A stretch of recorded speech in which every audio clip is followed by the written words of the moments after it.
din po yan kasi, ano po yan, ayan Oo. tingnan niyo po, ang lubog dislocate, kahit yung ibang maghihilot po, hindi kayo napabalik yan, Hindi. hindi napabalik yung lubog yan lubog yan Napakarami na.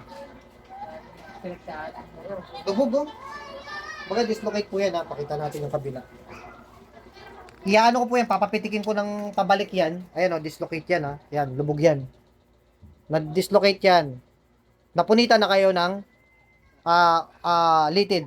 Kasi ang tagal na rin. Ito walang lubog kasi normal. Dislocation ng dapat noon pa pala ito. Ito pinatagal niyo po, no? Nung hindi mo, Pero- nung wala ka, di ka namin datnan, naikot-ikot na kami. Nagtanong na siya ng iba kasi masakit ng Opo. Na-dislocate ang Ngayon, ano. hindi na makapihit niya sa pagtulog po. Isang Ngayon. posisyon lang. Relaxan sir babalik yan. Pipitik yung buto mo niyan sir pag hinilot ko kaya tiis. Pag mo pipigilan sir, pipitik yan. Pumasok sa loob yung buto nyo. Na-dislocate. Lubog yan Masakit talaga to sir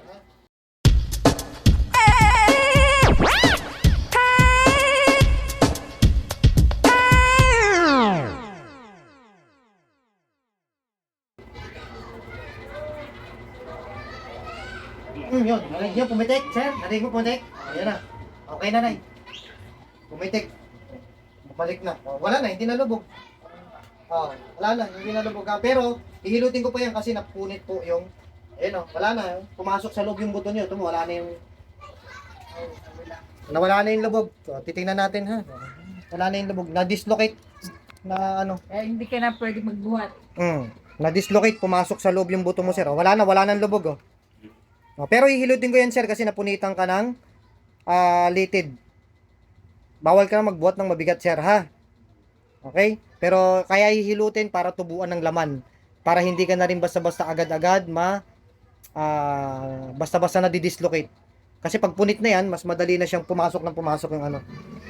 Ay, katulad niya, bumabalik, Baba na bumababa po. Kasi po yan ay punit kasi yung ugat. Tingnan nyo, wala namang ginagawa si sir, bumabalik. Ibig sabihin kasi, punit kasi yung litid niya. Yan po yung sinasabing pagpunit ng litid. Sige, hawakan nyo lang po ulit, Nay.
Kasi po dahil sa punit na ano yun.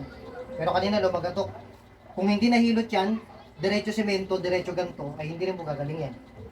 Kasi nakalubog talaga yung dapat ganyan po kahigpit sir ha. Para sakto dito po, tutumbuan ng laman.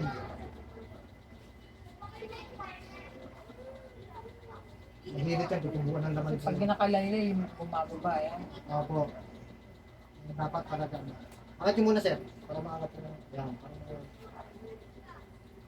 Yan, sige. Yan. Okay na? Okay na. Ano lang yan. Tignan nyo. Wala. Tignan nyo po. Wala na yan.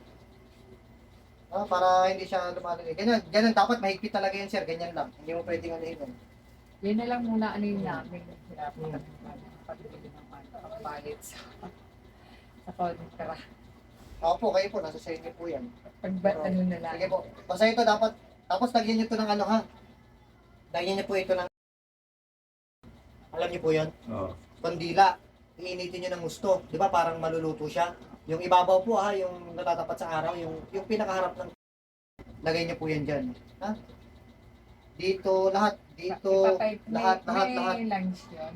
Wala po, Ah, iinitin wala. lang. Yun lang. Tapos kapag nakaisang oras na, tanggalin, palitan ulit ang 3 days pong gagawin yun. Sige, para mabilis siyang tubuan ng laman. Ha? Di ba, wala na po yan, sir. Wala na. Wala na yan, hindi na yan ano. Kailangan lang yan ano kasi napunitan kayo ng ano, napunitan kayo ng litid. Kailangan lang matubuan ng laman. Kanina lubog na lubog po, di ba, Nay? Wala na. Kailangan lang yung napunit na litid matubuan ng laman. Ha? Wala na yan. Okay.